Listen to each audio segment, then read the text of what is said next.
But welcome to all of you to the first web or live stream version of the marriage journey. This one is from frustration to harmony, which we felt is probably very important, a very key item to speak about right this time. It's been quite a while. We've been in each other's company for a very long period of time, which is unusual. It's unnatural. It's not really what we signed up for, ultimately, if you want to look at it. So I think it's a very apt, and clearly those of you that are joining us, you also think so.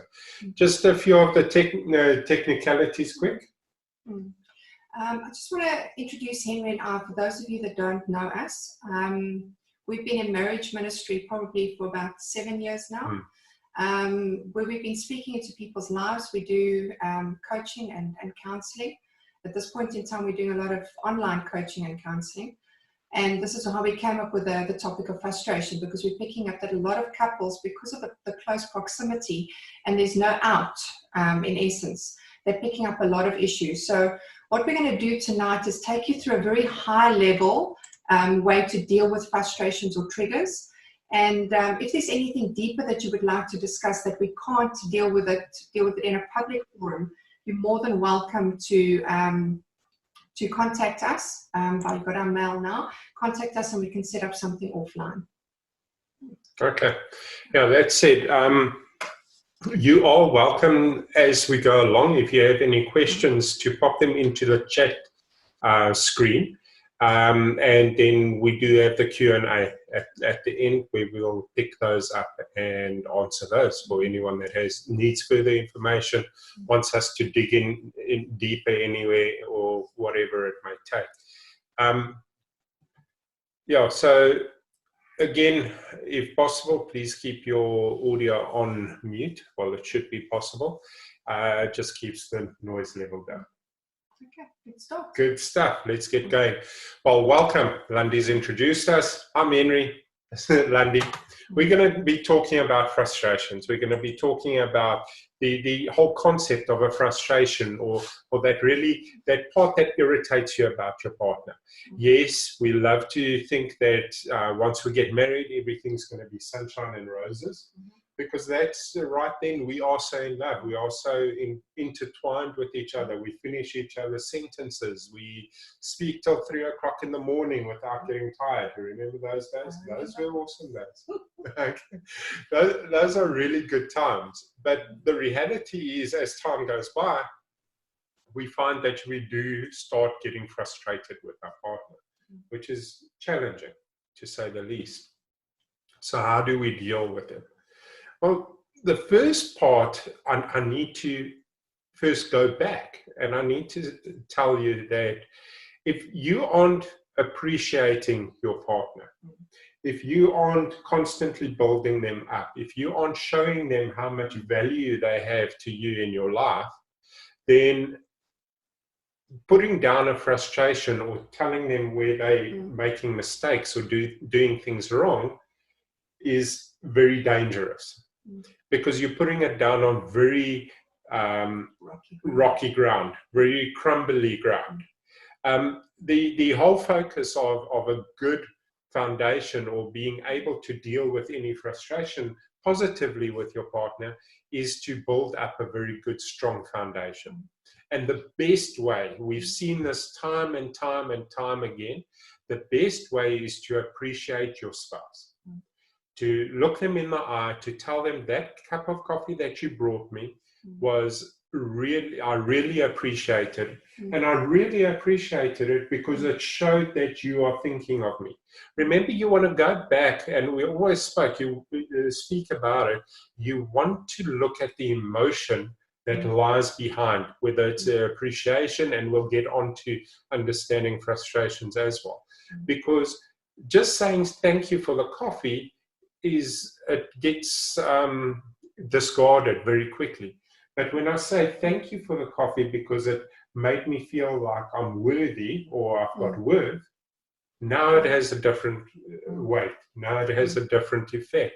Now we see it slightly differently. When we look at appreciations, appreciation is the foundation that a relationship is built on. And it's both a marriage relationship with your children or within a business sphere. When you've got a very rocky or an unstable foundation, you cannot lay anything of heaviness on it. It'll crumble. So when we talk about appreciation, that is building the foundation in order to build the foundation so that you can lay any frustration on top of that. When we start counseling a lot of couples, the first 2 weeks of counseling is purely about appreciation. So building the space between you and your spouse, and it's building it on a strong foundation so that when you start to look at the frustrations or the triggers, that it lands on something really strong so that it can carry it. Absolutely. They say that it takes 7 appreciations to actually carry 1 frustration. So if you can keep that maths in mind, is 7 appreciations to 1 frustration. Yeah. Okay. What I want to dig into now is the understanding of communication. So what you're probably finding within your relationships now is when you deal with something frustrating, the one person says something, the other one says something, and it blows up into something very negative. But if we take a look at it from a psychological perspective, what I think is probably a really big bubble like this that's going inside of your head. What you can actually put into words is a smaller bubble. And what I can say to other people, so if I've got something that I need to give to Henry, I've got a whole lot of ideas going on in my head. What I can actually speak to him is a smaller bubble. And then what he actually understands is probably the smallest little bubble.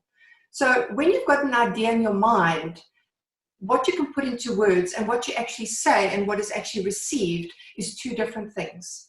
So we'll get you into how we can actually overcome those frustrations and how we can overcome those hurdles at a later stage. But just keep that in mind. What is said, what is thought, what you can actually put into words, and what is actually being said and what is received is 2 different things.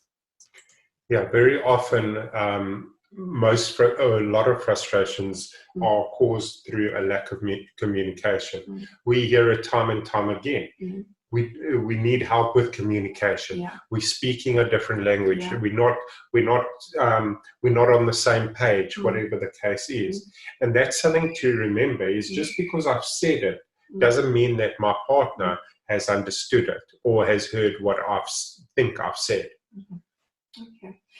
What I'm going to unpack with you now is two topics. It's baggage versus luggage. Now, if we look at baggage is very negative. It's quite heavy to carry, and it's very uncomfortable to carry. Whereas if you look at luggage, it's got a very positive connotation, because luggage has the connotation of holiday, and when you're packing it, you're excited. And when you get on holiday, you're unpacking that luggage and you're imagining what the holiday is going to bring. So when you deal with frustrations or triggers, what you want to do is you want to convert the baggage to luggage. So it's almost like a mindset change that you want to change within yourself, is to look at something negative and transfer it to something positive. Instead of looking at the frustration or the argument as baggage, transfer it into luggage. Agreed? Absolutely. It's so much better to go on a holiday than to carry that heavy load that carries, that just weighs you down. So part of dealing with frustrations is really unpacking that luggage. We always say that when you go into a marriage, whether it's your first or your second or more, is each of the couples carry a fender trailer. And when you go into that relationship, as good as it is in the beginning, eventually that trailer has to follow you in. So when you start working with your spouse, you are literally unpacking what is left in their fender trailer. And you're learning to understand who they are, where they've come from, what experiences they've had, both positive and negative. And both positive and negative stuff influence you today. So when you're starting to unpack those things, is look at it from a positive perspective, and don't take it on yourself. So for example, if Henry's got a problem, I don't take Henry's problem and take it as my own. What I'm there to do is to unpack it with him and to understand where he's coming from. And although he's aiming it at me, it's not me. It's actually him. And we'll get into that a bit deeper just now. Yeah, absolutely. So let's do a bit of theory. Let's kind of understand what frustrations are. Let's dig down. Let's unpack them, take them apart, make sense of them. Now, this is very general, and I'm going to say this to you very purposefully, is everything we speak about here is a general consensus. It doesn't necessarily speak into your marriage word for word. Every couple that sits with us is different. You are all different. Every one of you is different. Your relationship is different. But these are what we call the overriding fundamentals that kind of sit with everyone in their psyche. And I want to stress it very much. Don't now take what we're saying out of context and try and use that in your relationship. If there's something that we don't that you don't understand, please pop us that question so that we can address that in a bit more detail to get that understanding later. Or if you see, wait a minute, I'm out of the depth, send us an email, get hold of us. Let's actually spend some time and speak to each other one-on-one. All right. We're going in very high level because frustrations have got a very big red button. So what we're going to do is we're going to give you the tools from a high level perspective, and then we will zone in. We can only zone in when we know your specific situation, which is what Henry's trying to say. So we'll give you the methodologies from a high level perspective. And if you want us to go a bit deeper, get in contact with us and we'll zone in to the target. Absolutely. Great stuff. So the one thing to understand about frustrations is that frustrations are actually fruit. So if you think about a tree, a fruit tree, an apple tree for argument's sake, the end product is a fruit, an apple. That's what you get after everything else has happened, and that's the end product. The thing is with frustrations is that they are the end product of a whole bunch of events that have happened prior to that. It's really the outpouring of the last straw, the last thing that happens that sets you over the edge. And often, very often, and I'm sure you'll agree with me, you'll kind of lose it about something and you'll get all uppity and your partner looks at you and say, okay, that's a bit silly. Or petty. Or petty. Or where did that come from? No, that wasn't, all I did was drop the pen, But the reality is that frustration, that fruit that's now just been plucked, has got a long string of where it came from. You see, there's always telltale signs, all right, that pick up on where these fruits are. And you need to trace it back to get a better understanding for yourself on what's going on with that. Always. You never. Oh. Don't I? Okay, as soon as you use those words, you always leave your bag at the door, or you never take out the garbage. Those two words generally mean that there's a big problem. The minute that gets used, because there's a misinterpretation somewhere. It's a builder. Yeah. It's a builder. Because a frustration only, when you call a frustration a trigger, we call it triggers. The trigger only blows when it's been a build-up of a whole lot of things, and then it explodes. Think about it right now, ladies. You're always doing the dishes and the washing, and once you've just finished doing the dishes, there's another plate. I'm sure everybody can hear me on this one. I have it daily. But then I need to think, okay, I haven't looked at what everybody else has done in the house. I need to do a lot of introspection because something has triggered me, and I've got a feeling or emotion. I had it today when I went into the kitchen and I had to wash the dishes. But then I had to take a step back and say, okay, what has everybody else done today? So lunch was made for me. I didn't have to do that. And this morning the dishes were washed. But in my mind, I'm always standing doing the dishes. But in actual fact, the truth versus reality is very, very different. The truth is I've only done dishes once. I haven't done it the whole day. But from an emotional perspective, I'm feeling that nobody else is pulling their weight.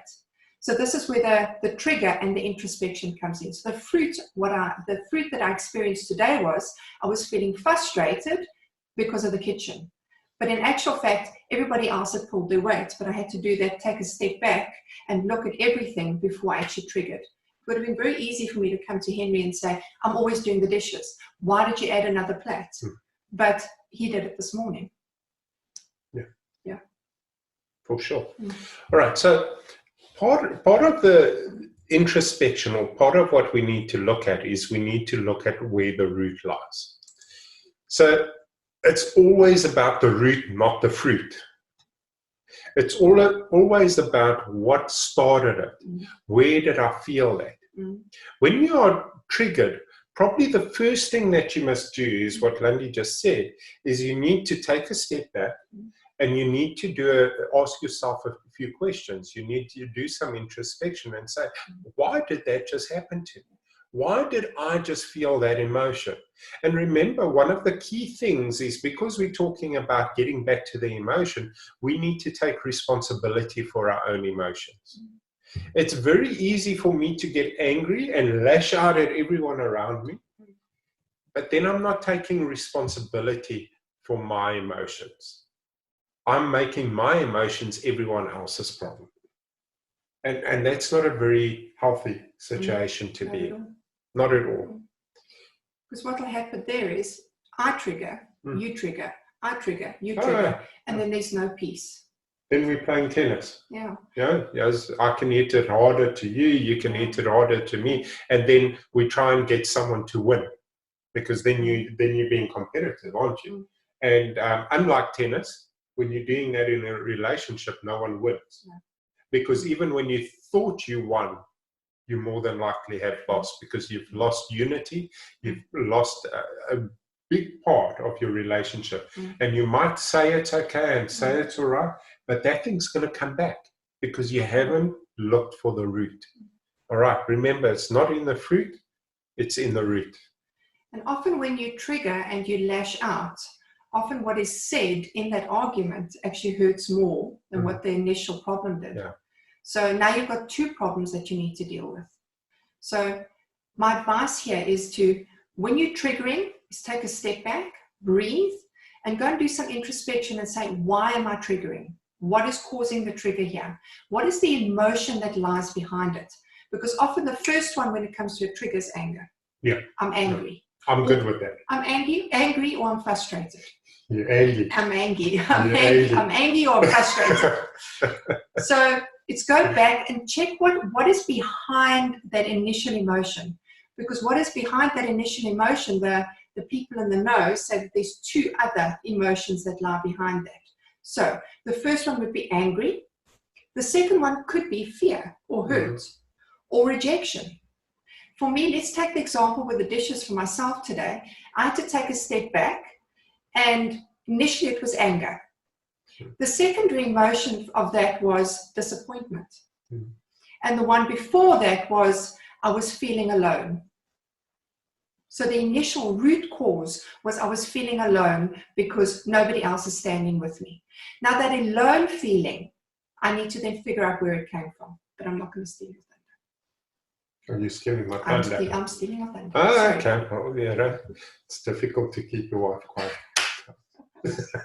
Anyway, so it's absolutely that. Look for the emotion, because the emotion is the root and not the top lying emotion. If you can imagine, when you get plants out, you have to dig deep. You have to make sure you get to the bottom roots. And the weeds are the worst. Let's not go there. So you need to ask yourself why. Probably ask yourself why twice. So if you get to the first emotion, which was disappointment in Landie's case, ask yourself, why was I disappointed? To get to that emotion, and then own that emotion. Because emotions like angry kind of, and I'm using angry, and we use angry because it's probably one of the most common emotions. But angry is just the fruit of emotion. Behind that is normally fear, hurt, disappointment, rejection. Those big things that come a long way with you. Because logically, you may think about it and say, I'm being ridiculous now, but I can't help myself. I should be able to look past this, or I should be able to ignore this, but I can't because it just boils here in me. It's because you're not understanding the emotion or where it's coming from. And you need to do some digging. You really, and we are afraid to dig. Because it's so much easier just to have that platonic emotion, that one that's high level, that one that we can display to the world, because the other emotions hurt a bit. And here comes another caution from my side.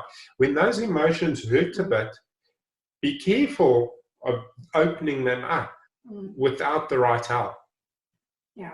Because sometimes they can take you to a very, very hurtful or very dangerous place for you emotionally. So be careful with them. Treat them with kid gloves. Don't just bulldoze in there and say, well, I'm going to get down to the root of this. I'm big and strong and I can deal with it. Sometimes they're massive. I had to do some digging around. I've had to do lots of digging around. And Landie will tell you that it probably took me 4 years. About 4 years, 5 years. Past angry. Yes. Yeah, 4 years. 4 years to get just past angry. Because angry was the emotion I held on to. Because it hurt too much to find the other emotion. All right. So in some cases, it might be a very long road and a very distinct road.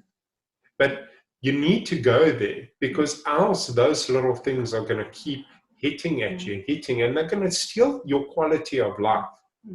And the best person to help you with that is really the person sitting next to you now. And if your partner isn't next to you, if your husband or wife isn't next to you, they are the people that can help you. They are the ones that can create that safety for you to be able to unpack it, because they understand what you're doing or the purpose of what you need to do. So don't be afraid to look for the root, but when you get there, just be very careful. Tread lightly. Don't just go through there like a bulldozer. It is going to hurt, and you could do more damage.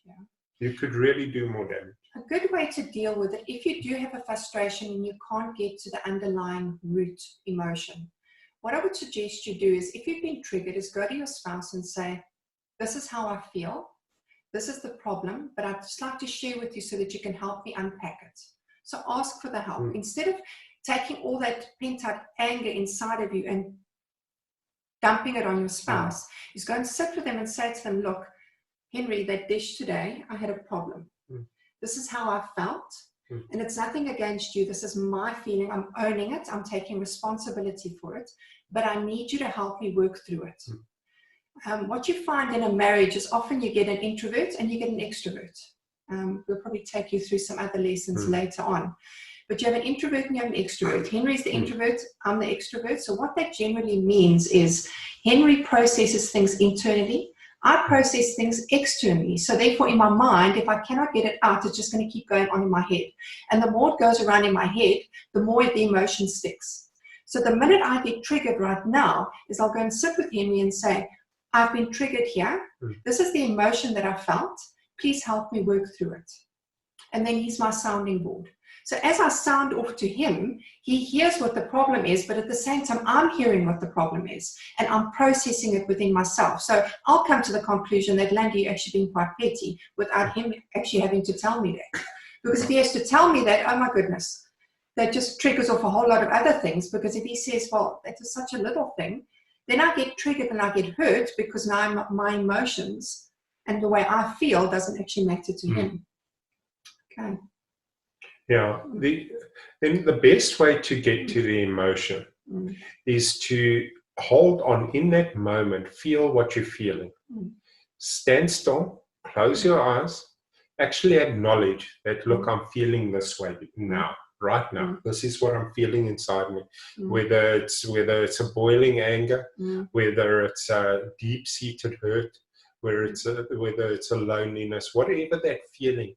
Hold on to it. Stay in that moment just for a moment. and ask yourself this question. So, when was the first time I felt this way? The way I'm feeling right now, when was the first time I felt that way? And that will expose the root. That will tell you where it's stemming from.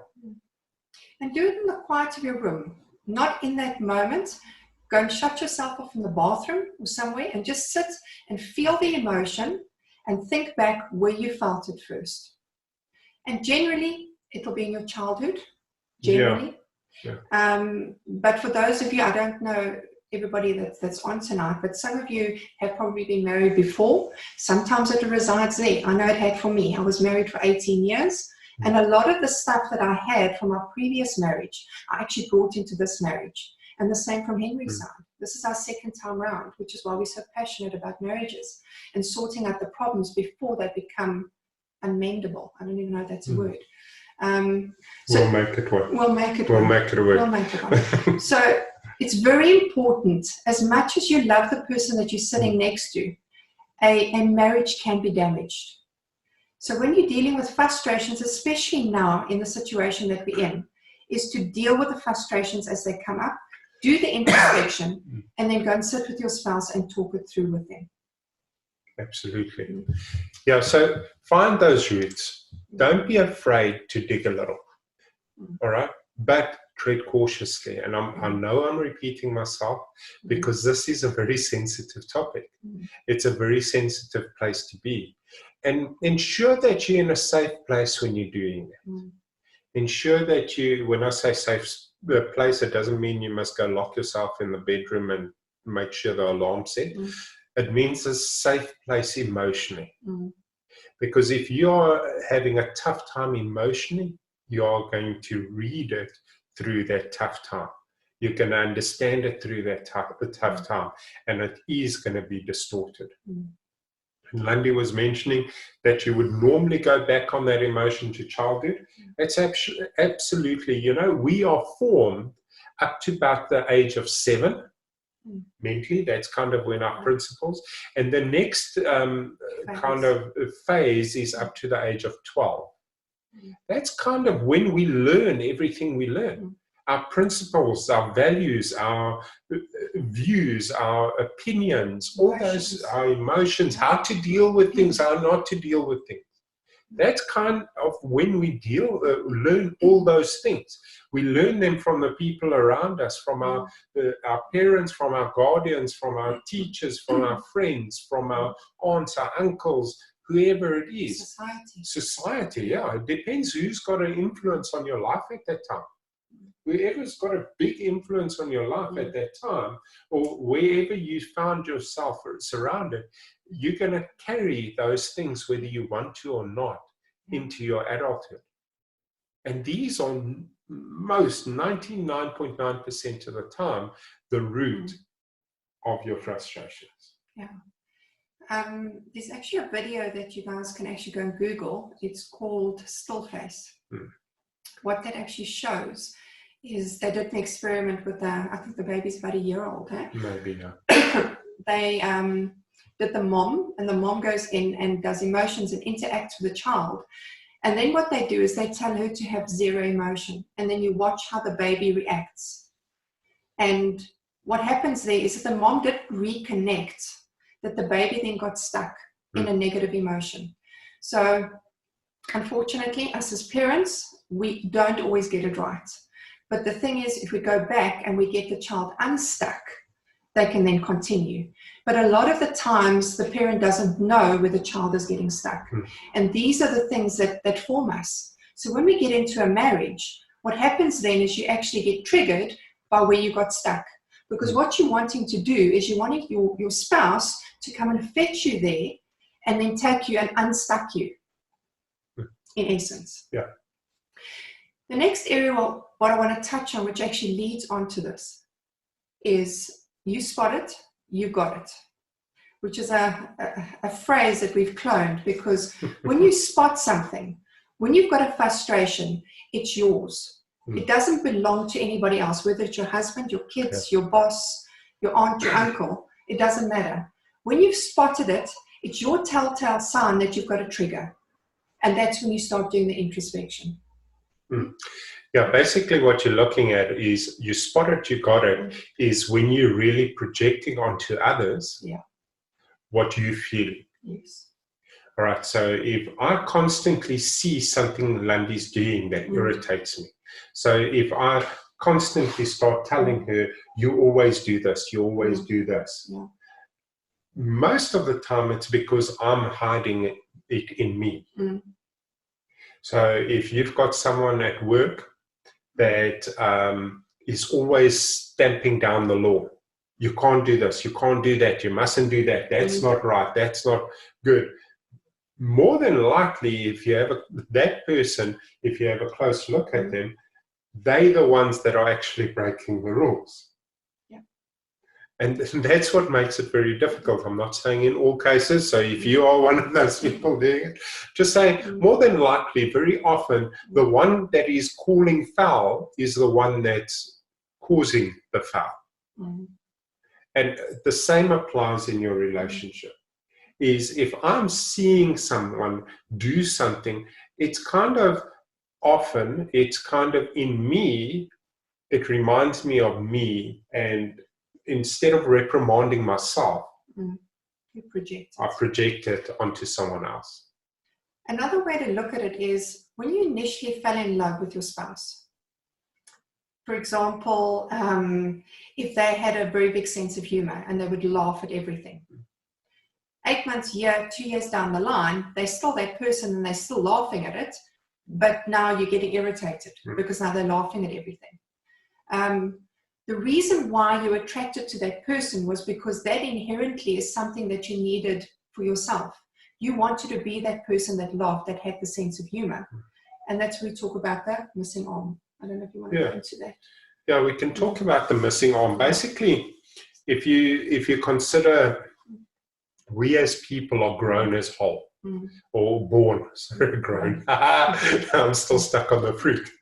Anyway, we are born complete, 100% complete, without spot or blemish, irrespective of anything. And that's quite clear that when Jesus Christ was born, as a baby, he was complete, and we are complete. But then life happens, the world happens, society happens, our parents happen, our aunts, our uncles, all those influences in our lives, things in our control, out of our control, whatever it is. So if you imagine yourself as an apple, we're back to the apple, back to the fruit and the farming. If you imagine yourself as an apple, every time something happens to you, a little slice gets taken out of you. Or a bite. A bite. A chunk, sometimes half the apple. What did that one friend of ours say? At this stage, all that's left is the core. So these things happen, and we subconsciously, without our conscious knowledge, are looking for people that can give us back what's been taken from us. So we refer it to the off arm, or because if I'm missing one arm, I'm going to be looking for someone that's got an arm for me. Or if I'm missing a piece out of my puzzle, I'm going to be looking for the person that's got that piece to complete my puzzle. And this happens subconsciously. But now what happens is I've lived so long without my arm. So first of all, if you loan me your arm, I think it's really great because now I can do things I couldn't do before. But soon I start thinking, no man, stop doing things for me. I'm not disabled. I can do it. But the reality is that, as Landie said, that attracted subconsciously, that subconsciously attracted you to your partner is more than likely something that now irritates you or irritates them, because now they're feeling that they are incomplete. You're almost a reminder for them that they're incomplete. And what you want to do, and this is a whole topic on its own, quite a difficult one, which I don't think we'll do on this kind of forum. It may change. But what often happens is in our childhood, we lose arms. and legs and limbs and whatever the case is. And then we go seeking these things in our childhood. And that's where we got hurt. That's where it stems from. And we need to recover that there. So we expect our partner to reenact what happened to us when we were 6 years old, for argument's sake. Reenact that so that they can come and save us and heal us now. And they have no idea. That's the scary part. They have no idea. Because how are they going to know if you don't even know? You want to maybe take them through your in our marriage. The emotional one. Yeah. I can do that. Yeah, when we got together, Landie loved me. Because I'm just such a lovable person. Yeah. That was a very convincing agreement. I did. Yeah. Anyway, at that stage, I was a very different person to what I am now. I had no emotion whatsoever. For me... No, you had angry. Yeah, I had angry. I was a very angry individual. I laughed a lot, but I was very angry very quickly. So I mean, I really had no emotion. I worked for a massive corporate, a senior manager there, and for me it was nothing to fire people. I wouldn't think twice. If they did wrong, and then they needed to go. I wouldn't consider the emotional side of it because I had zero emotion. You know, I wouldn't feel bad about it, those kind of things. I'm not proud of that, but that's who I was, and that's where I was.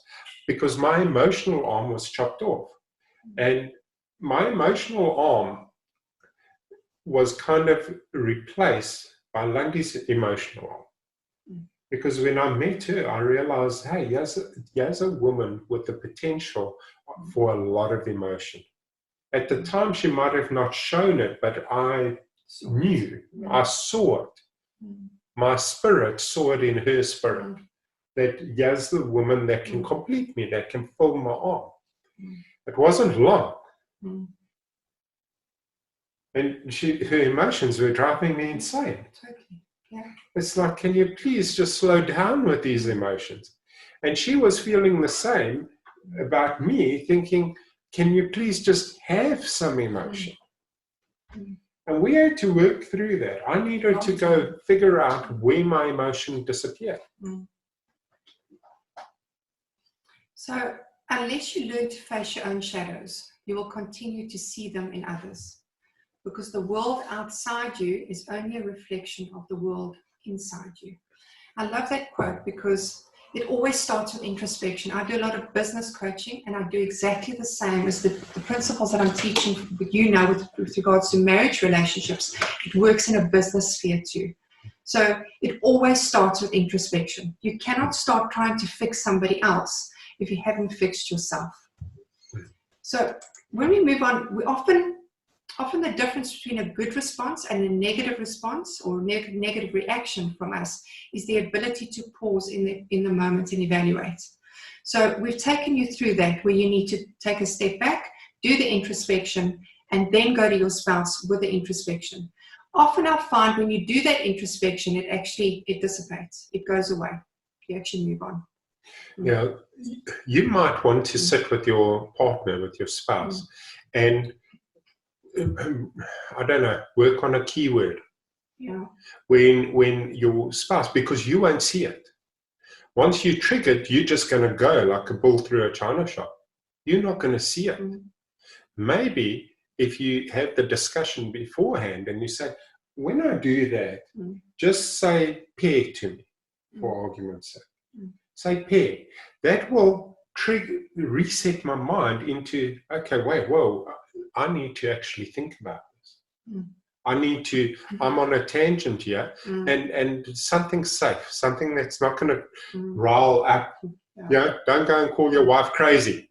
That's not going to work. Crazy isn't the word to choose. Choose a neutral word, a word that's going to that will just kind of reset that thinking for a moment. Agreed. All right, so we need to evaluate what's going on. We need to pause. And if we've got our partner to help us pause, it's even better, because sometimes you just won't know. All right. And I remind all of you that if you have any questions, pop them into the chats, because when we get there, we're definitely going to go through those. All right. So the one thing that we discovered, I actually coined this phrase. We coined this phrase. We use it. I haven't seen it anywhere else. It might be. But I call it the tower of accusation. What we do very often, especially in our relationships, but anywhere really, is we build a tower of accusation. So we take a lot of small little things and we stack them on top of each other. Like you didn't switch off the light, you didn't wash your cup, you didn't pick up your shoes.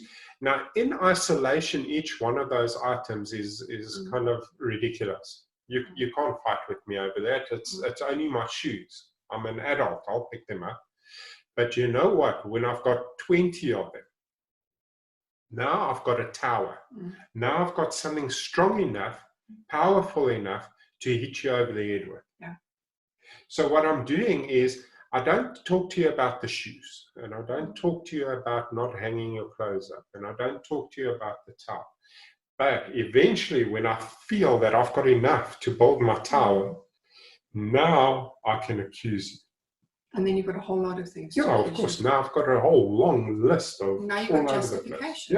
Yeah. And this often happens in a relationship because it's lots of little things. We always talk about the cherry that sunk the cake. So what we're trying to get here is, as those triggers come, you need to deal with them as individuals, one at a time. Because if you allow that tower of accusation to build, it's going to eventually crumble. So deal with them as they happen. First do the introspection. If it doesn't go after the introspection has been done, address it with your spouse on a neutral platform. So not an accusation. It's, this is what I'm dealing with. This is what I saw. This is what I felt. And this is where it comes from. And then have a discussion. Have a discussion. What you'll find is, as you deal with them, as they come about, they'll get less and less and less. And the triggers will be less and less and less because you're dealing with them. But us as human beings, we don't deal with our emotions. Because emotional people aren't stable people. That's what society has called it. But each and every one of us have got an emotion. It's good to have emotions, but it's good to have emotions that you can control. Be stable. You don't want to be in a situation where you over the top and then you're down in the dumps minute after minute. You want to get to a point where you understand what you're going through so that you can balance that curve. Yes, you can feel down, and yes, you can have high points, but they're not peaks and troughs. They're just around the line. Keeping a more stable approach to it, and that only comes when you really start understanding, when you start taking those step-by-step approaches. Because the reality is, with that tower of accusation, I hold on to the anger of each one. It starts to build. So let's say I have one this week, and only next week's the next one. I'm holding that anger for a whole week before the next one comes. Then I'll hold that anger, but before I've got 10, it's 6 months later, and I've been holding that anger against my spouse for 6 months. I mean, that's biblical to actually deal with it. It says in Proverbs that you shouldn't go to bed angry. So you need to deal with them. The tools that you're hearing now, you can actually use with your children too. Is to teach them to deal with their emotions. So when you see that they're frustrated, ask them why. Where does it come from? I'll teach them how to do that introspection so that they can start dealing with those emotions from a young age. As soon as they can start communicating, is to start talking them through the emotions that they're feeling and why they're feeling them. It's funny with that one, because when they start getting frustrated because you're questioning them. Because are you going to do that thing with me again? But it is. It's just that if you can get them to start understanding their emotion, they're going to grow up really to be a lot more stable, having a better understanding. Because the reality is, I grew up in an era where boys didn't cry. That was just it. You were the man of the house now. You were a big boy, and that's how you carried on. Carry on with life. I don't want to know about the bumps or anything. Just in terms of the kids with the emotions, and with anybody in your home, when you recognize that there is something wrong, is to address it and say, I'm sensing that you're feeling whatever the emotion is. The person will tend to once say, yeah, I am. It's okay to feel that way. We're human.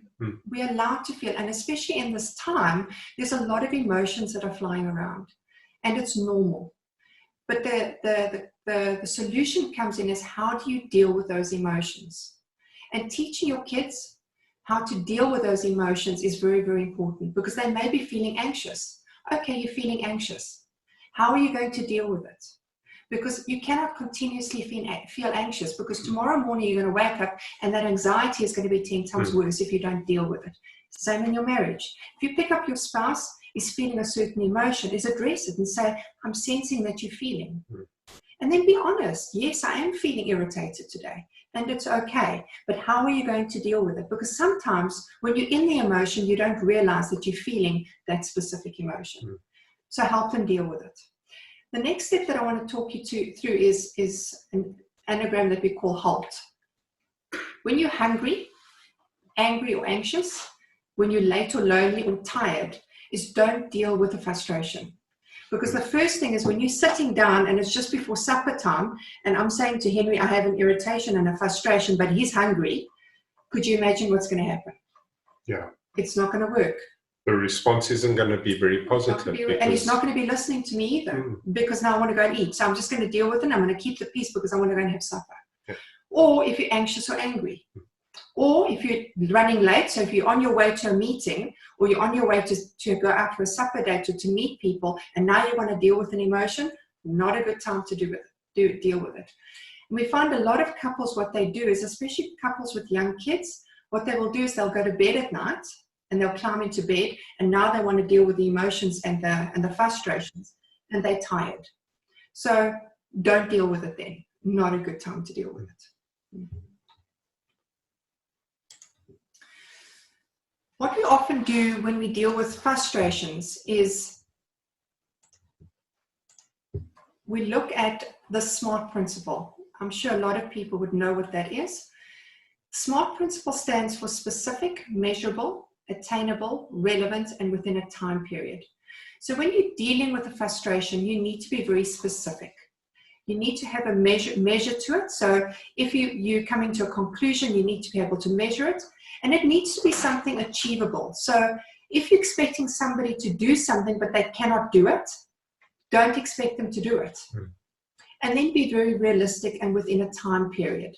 So when I'm dealing with a frustration with Henry, and we come to a conclusion that, you know what's really frustrating me is after I've just done the dishes, for you to put a dish into the basin. And that is frustrating me, and the emotion is, and all the rest of it. Then we're going to sit and we're going to discuss it, and you're going to say, okay, so if you've just done the dishes, would it work for you that if I have a sandwich after you've done the dishes, that I just wash the plate? Great, that works for me. But we're going to try that within a week's period. So we're going to try it for a week. What that does is Henry's then going to go out of his way not to dump a dish into the wash basin after I've just done the dishes. But after a week, he might say to me, babe, but you know what? You only do the dishes once a day. So that means I'm doing the dishes all day. This doesn't work for me. Can we perhaps that if you do the dishes in the morning and you do the dishes at night, anything in between I'll wash, would that work for you? So you start to negotiate. Yeah, the problem is that we often, especially when we get into an argument, the one party would just say, whatever you want. Yeah. And they'll kind of promise the world. And a day or two or three or a month later, they regret it. They look at it and they say, oh my word, I can't do this. I should never have. And then when you don't do it, you're kind of just causing even, you promised you would. Yeah. This is why it's so important just to put it in for a time period so that you can reevaluate it. It's very, very important to reevaluate. It's important to go back and just relook at it. When you're looking at your frustrations now, is to almost sit down, take some time out and actually write down the frustrations that you're feeling. And then maybe do the introspection and then make a date and sit with your spouse. We've got the time now. Sit with your spouse and talk through those frustrations. What that also does is that enhances the relationship, because now you're talking about things other than the kids and the finances and the home. You're actually starting to talk about things that actually mean something, and that's going to enrich your marriage as you discuss them. You're going to learn a lot about your spouse. Remember that the baggage versus the luggage. You're going to turn your frustrations into luggage by actually unpacking them properly without the blame game. Yeah, it's very important to just look at that and understand that it's not about blaming anyone. It's about being very precise and understanding what's causing it, why it's causing it, and not getting sidetracked. We tend to very often, just like the tower of accusation, if I'm complaining about one thing, I go and drag things out from under the bush that are totally irrelevant. And suddenly we find that the entire conversation's derailed, and we end the conversation speaking about something that's totally irrelevant. And the initial problem hasn't been dealt with. So it's very important. Write down, focus on that frustration, keep it to one, and just go there. Don't expand it miles apart. Just stick there and deal with that, because it's almost a coping mechanism that we have in place, where we start breaking things open, and we go, because we're too scared to go down that road, we start going down 300 other roads. Or you put plasters on and everything underneath starts to fester more. Correct. Okay. Now, one of the ways to really deal with a spouse that's really in a flat spin. And Landie, especially being the verbal processor, so I do this very often with her. Sometimes she tells me, don't just do that now. Now I want you to say something. All right. Is mirroring. All right. So if I see that Landie's in a situation, and I know her well enough, where she needs to vent. And sometimes I'm the focus of that vent. And the first thing that I need to understand is that it's got nothing to do with me. It's her emotion. And that takes a lot of maturity, because sometimes I want to lose it because of what she's saying to me. I want to set the record straight. I want to, what she's saying isn't quite how I perceive it. So now, but the most important thing there is you're not going to throw petrol on the fire. One of the key elements here is to mirror. So Landie would say something to me, and almost parrot fashion, sometimes with my own wording or my own understanding, I'll say it back to her. So Landie will say, I am angry because you didn't take the garbage out. And I'll say, I hear you saying that you're angry with me because I didn't take the garbage out. And then she'll say something else, because she'll say the same thing about 20 times. It's gotten better. Yeah, it has gotten better. But she'll say the same thing just with using different words. And it's quite amazing. And I'll think, I'm the type of person, you say it once and it's said, but she'll say it over and over and over. And I love what you said. But the key here is she's saying it differently because she's trying to be heard.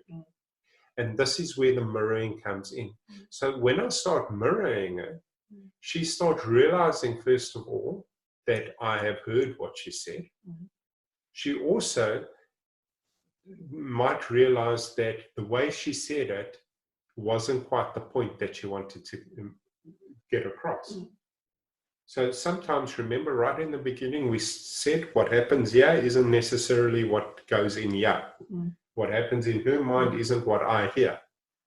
So sometimes by me repeating what she said to me, she says, oh, wait, okay, this doesn't match what happened here in my head. Let me do it again. Let me try that again. Let me try and expand it. Let me try a different approach.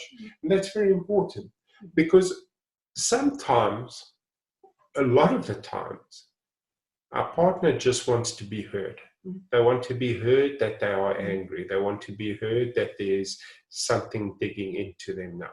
They want to know that you know. And that's a bit of gold there. That's a bit of gold that you want to hold on to, that you want to talk to, and you want to explore. Right, so that's kind of talking about frustrations and a few tips on how to deal with frustration. Calm down. Do a bit of introspection. Okay? They can be fun. What we want to do is we want to acknowledge that frustration is just the fruit. It's not the root. We want to go digging for that root. Through that introspection, through pausing for a moment, through taking a deep, deep breath and thinking what's going on here.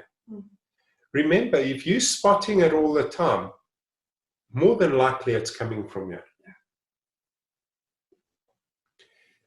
Also be careful not to project your feelings or your emotions onto your partner. All right? We have filters. We put them in place. We see things differently. We need to stop. We need to scrub them. We need to take them out of it. We need to open them up. Mirror your partner. Bring down. Make sure that they are heard. Make sure they feel heard. Comfort them. Don't argue an argument with an argument. It doesn't work. Nowhere in the history of anything has throwing missiles at each other worked to resolve anything. Because yes, you might win the battle right there, but you've lost the relationship. Next week, we're looking at doing another one of these sessions where we're going to talk about the role of the man and the woman. Very exciting. I love this session. It is such a powerful session. And I'm not just saying that because we present it, but every time I present it, and Landie presents her part on the woman, I sit in awe about how incredible it is. And it's not the usual stuff. There's stuff that we're going to teach that we learned about 6 years ago, that we actually stood with our jaws open, how it connects and how important marriage actually is. And we'll unpack the roles, and we'll unpack how God actually sees a marriage in next week's session. We're going to move on to some questions. I haven't seen any questions come through.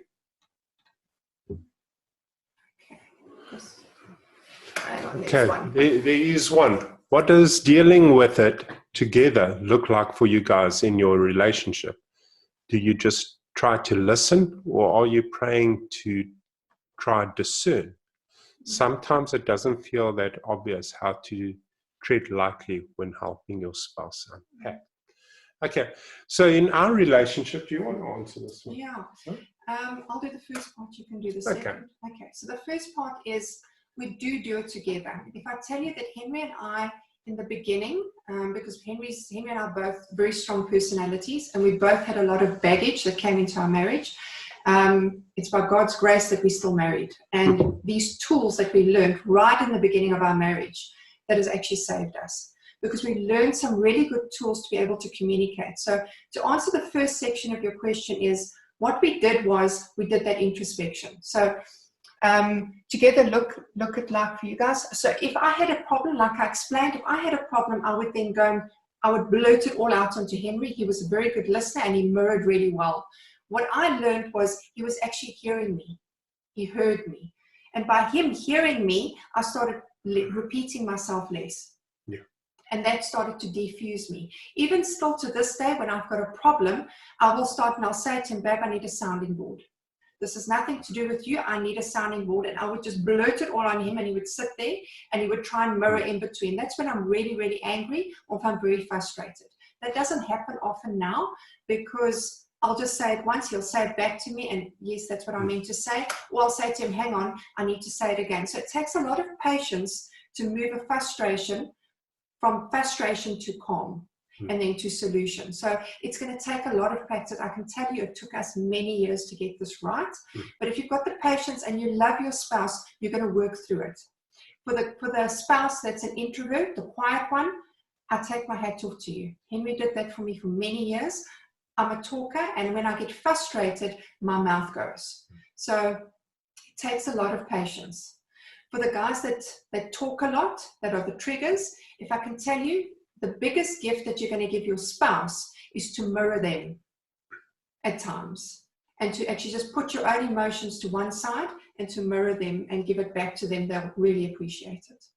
Yeah, absolutely. That mirroring key is to put yourself in your pocket. All right. Don't feel what you are tempted to feel. Yes. Don't react like you want to react. Yeah. Just don't. Just sit there and say, this is what I heard you say. And sometimes Landie might say things to me that are extremely hurtful, or in my mind, extremely untrue, or in my mind, not how it took place at all.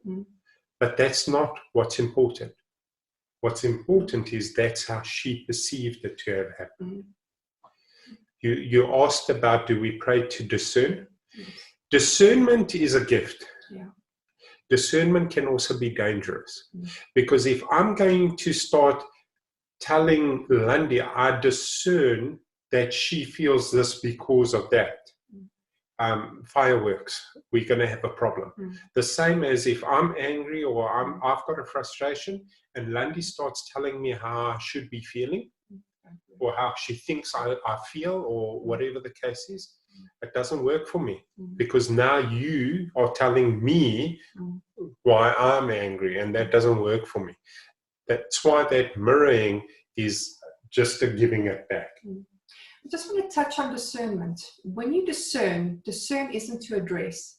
Discern is to pray through. So if you're discerning it, it's not a conversation here, it's a conversation there, if that makes sense. So discernment, as Henry said, is a gift. Discern it, pray it through. And then when you've prayed it through, then you discuss it. But it's not a case of I'm discerning and I see or I feel. It's a case of what do you feel? When you're having that conversation, it's all about the other person. What do you feel? Why are you feeling that way? Can we talk it through? It's not I see, because then you start accusing. And that's when you start calling out the negative, and that's not what you're there to do. Remember, right at the beginning, we spoke about appreciations. What you're there to do is to actually appreciate the person and to call out the good in the person, building that strong foundation. So when, through a discernment, when you're discerning something negative, you pray through it and you change it that way. All right, yeah. Also, one of the question was, it doesn't feel so obvious when you're treating lightly and helping your spouse unpack. Now, helping your spouse unpack has to be a two-way street. And also, when you see that they can't go further, don't force it. I was a big one. I mentioned to you guys that it took me 4 years to get past the angry. The minute Landie started pushing buttons that I didn't want pushed, I would be a very unpleasant person. I would exit straight away. I was out of there. What was funny is then I would sit with that question to try and understand why I got so upset. And sometimes a week or a month later, I'll call her and say, hey, come, let's go talk. And then that thing that I was sitting with, because I took responsibility for it. And it was memories I just didn't want to go to. I was protecting myself from those memories. So it's very important to not push and say, but you must answer it. Because there is no such thing as must when it comes to emotions. It is up to your spouse or your partner or you yourself to find your own emotions and uncover them. And there's helpful questions. There's things like, okay, so when you feel this, how do you respond? What do you do? And when you respond like that, what does it remind you of? You know, very neutral questions. But when they say, that's enough, then it's enough. Don't push it. And then leave it for a couple of days and then ask again, say, are you ready to talk a bit more about that? Because I'm interested in how you feel. And see if they'll talk. If they say, no, I'm not ready, then leave it be. Then leave it be. But it's very important that the minute there's a trigger there's a door that's closed. And that's where the introspection comes, because then only the other person can go and unpack that for themselves. They need to open the door. you can't open it for them. I hope that answers that question. We've still set aside another 5 minutes for questions. We don't have any written questions. You are welcome to unmute your mic and ask any questions on the group if you want. Other than that, we'd like to thank every single one of you that have joined us. I hope that you found some value. If there's something that you want to share with us, please do so. If you enjoyed the session, let us know. Let us know if there's other topics that you want us to cover that might be pressing for you. We sometimes, because of who we are and our relationship, we kind of miss a lot of the things because we've dealt with them years ago and they're not an issue anymore. So sometimes we do miss them. But I do hope to see each and every one of you. Landie will send out an announcement on the roles. So if you guys want, I would really enjoy to see you there. Okay, all right. There's one there. Thank you for we're getting it on our big Here's a screen. question I'll quickly address. You wanted to know what the HALT and the SMART stand for. HALT is not when you're hungry, angry, getting there late or lonely or tired. So when you're in a bad space, don't try and have a fight. It's not going to work. And SMART is specific, so it must be very specific. It can't be like you must pick up all the clothes in the entire world. You must please pick up your jacket when you will not throw your jacket on the floor. You must hang it up. Very specific. It must be measurable. So it can't just be pie in the sky. H is hungry. Yeah. Yes, H is hungry. Yes. Okay. So it must be measurable. S is specific. M is measurable. A is attainable. It must be something which I can do. This is in the SMART principle. It must be something I am capable of doing. R is it must be reasonable. If I remember correctly. Yeah. Relevant, reasonable. It must be linked to the thing.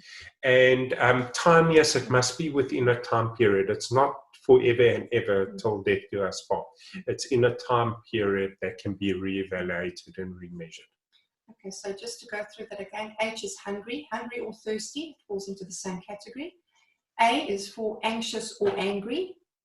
The L stands for late or lonely. And the T stands for tired. So don't go through it. Don't tackle a negative emotion if you're hungry or you're thirsty, because if the other person's hungry or thirsty, they're going to rush through it and you're not going to get to the problem. Anxious or angry, if they're really anxious or angry, don't deal with it. If you're late or you're lonely, don't deal with frustrations. And then, of course, the tired, remember I mentioned that a lot of couples deal with frustrations or issues at nighttime before they go to bed, and that's not a good one. Awesome. Yeah, let's just quickly see if there's anything else. Yeah, we've got some great comments coming through. We thank you guys for your comments. And yes, we are local. We are local, and this is, we speak from our life, from what we experience every day in South Africa, in our marriage. This is just very real. That's who we are. Henry and I have studied. We are FAMSA approved, and there's another one. I always forget about it, but there's two. So we are qualified counselors through FAMSA, and we've been doing this for 7 years. Yeah.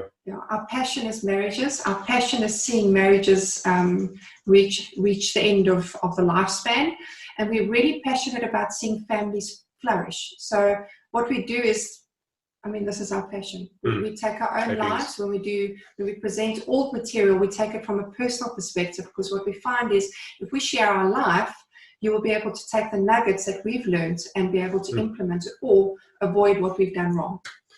Yeah, don't trip over the same blocks we tripped over. And we've got another quick one, a very interesting one. If tired, but the Bible says don't sleep angry. Yeah. Very interesting one there.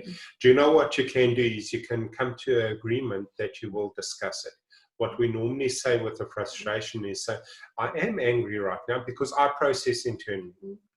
Sometimes it takes me minutes, sometimes it takes me days, sometimes weeks to process my emotion and what I felt and uncover it.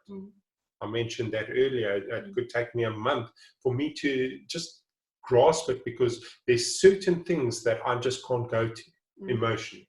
And that's real, and I admit that. So often I would say to Landie, look, I am angry about this, but give me time to process. It isn't going to affect our relationship.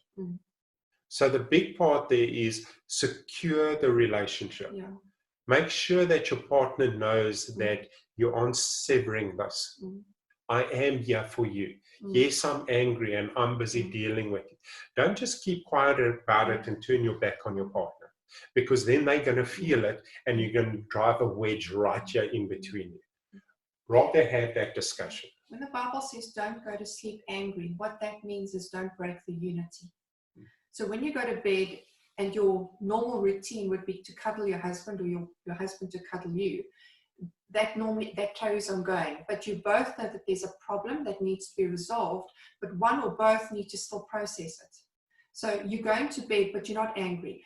What that verse talks about is when you haven't addressed it, what happens is in your mind, that same problem starts to repeat in your head, and then it starts to get bigger and bigger and bigger. So by the time you sit and address it, it's 10 times worse than what it was, because we know the enemy starts to make things bigger. So when we talk about that verse, it means that don't let it mull in your mind. It's a case of, Henry, I'm angry with you right now, and we need to talk about you putting the dishes into the basin constantly, but I know you need to process it. So can we talk about it tomorrow morning at 9 o'clock? And he will say to me, sure, but we will still hold hands and we'll be okay. Yeah, it's about creating that safety with each other. Don't break that safety.